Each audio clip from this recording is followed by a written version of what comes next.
In this video, I'd like to talk about the math question of the day for Saturday, July 29th, 2023. And with this problem, we need to determine the area to the left of this function g of y and to the right of x is equal to -1. Now, a question like this, finding the area between two different functions, is typically taught in a Calculus 1 class. So at this point, go ahead and pause the video, see if you can work through this on your own. And when you're ready, unpause the video and we can go through this together. Now, assuming that you have attempted the problem, we can start working through this. And we're trying to find the area to the left of this curve here and to the right of x is equal to -1. So to start, let's graph everything and we can get a picture of what's actually happening. We can start by plotting the function or the line x is equal to -1. So that can be our x value of -1. We can draw in a vertical straight line here. So that is one of our functions. It will be to the right of this. And we're looking at this function g of y, which we need to graph. And the area we're concerned with there is the left of that particular function.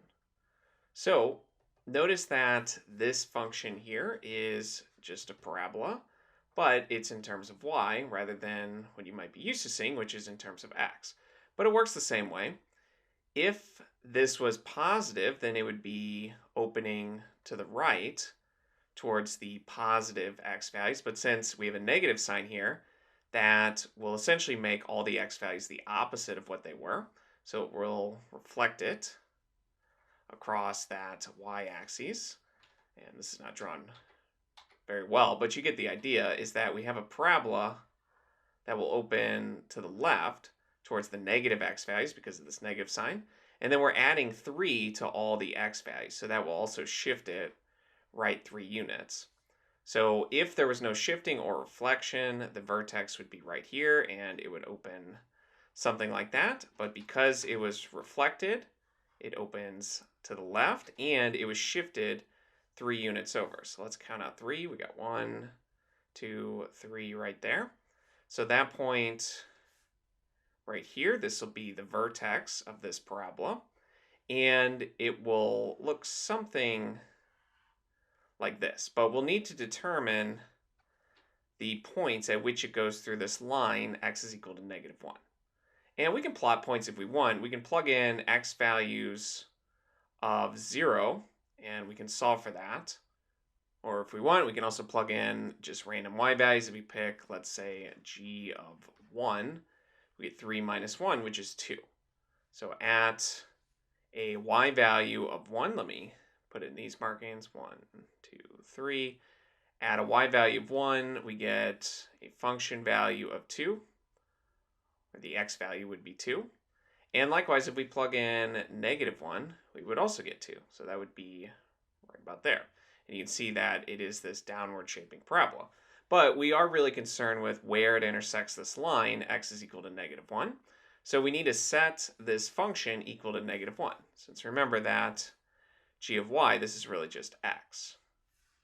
Now, replacing x with -1, we can now solve for y. We can add y squared to the other side and add 1 to the other side, and then square root both sides. So we get y is plus or minus 2.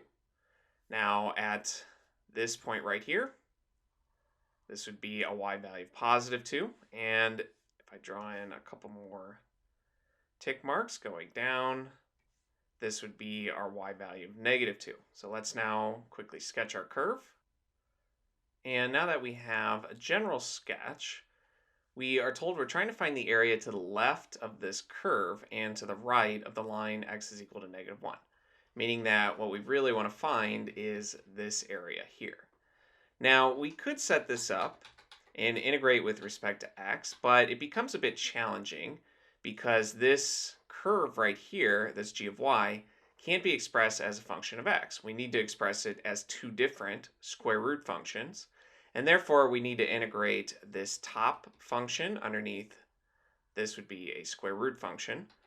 And then we would need to add that to the integral of this bottom square root function. So we could take that approach, or we could just integrate with respect to y. We can start at our smallest y value and then integrate up. And basically, we're integrating with respect to y, so we need to look at dy here. And remember with integration that we're basically just summing up all of the rectangles that approximate the area underneath the curve. Though in this case, since we're going with respect to y, the height of our rectangle will be this distance here, and our width will be dy, and we'll just sum all those up. And the important thing to recognize is that we have two different functions here. You can think of this as g of y and this as f of y. So to find the length of this rectangle, the height of this rectangle, so that we can multiply it by dy, its thickness, we need to find the difference of the functions. We take the more positive function and subtract the lesser function. So this distance right here is really just g of y minus f of y. And remember, that's true in general if we have two functions.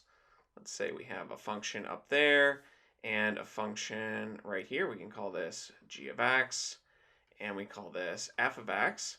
If we want to know, let's say, the area between the curves between two x values, a and b, if we want to know this area right here, then we're looking at these rectangles right here where their width will be dx, but their height would be the difference in the function values.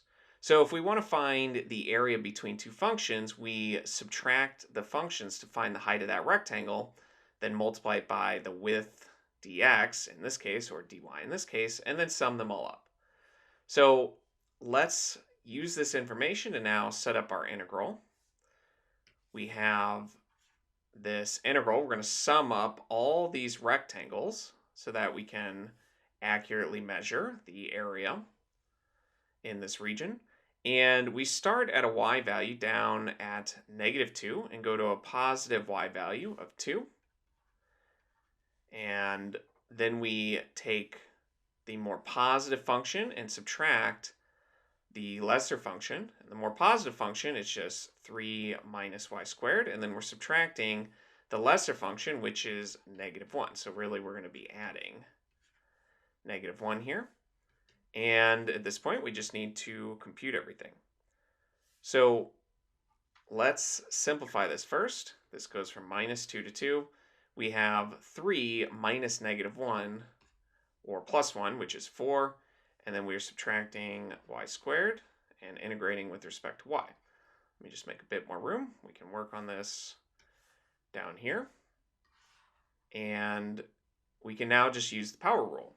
So this is really y to the 0 multiplied by 4. So we increase that exponent by 1 and then divide by the new exponent. Meaning we get 4y to the first divided by 1. And then minus, we increase the exponent by 1 and divide by the new exponent. And we use the fundamental theorem of calculus. We integrate between the bounds. So we start with our top bound. We plug in 2. We get 4 times 2, which is 8, minus 2 cubed, which is 8. And then we divide that by 3. Then we subtract, evaluate it at the lower bound. Minus 2 times 4, that is -8. Then we have minus 2 cubed, which itself is negative. That is -8. We're subtracting -8 over 3, which is the same as adding 8 over 3. And we can simplify now. We have 8 minus -8, or 8 plus 8, which is 16. We have minus 8/3 minus 8/3, which would be minus 16 over 3. And if we want, we can put this over 3 as well. Multiply top and bottom by 3 to get 48/3 minus 16/3. And 48 minus 16 is 32. So the total area of this region here, to the left of the curve, g of y, this 3 minus y squared, and to the right of the line x is equal to -1, what we found is that area is 32 over 3 units, square units.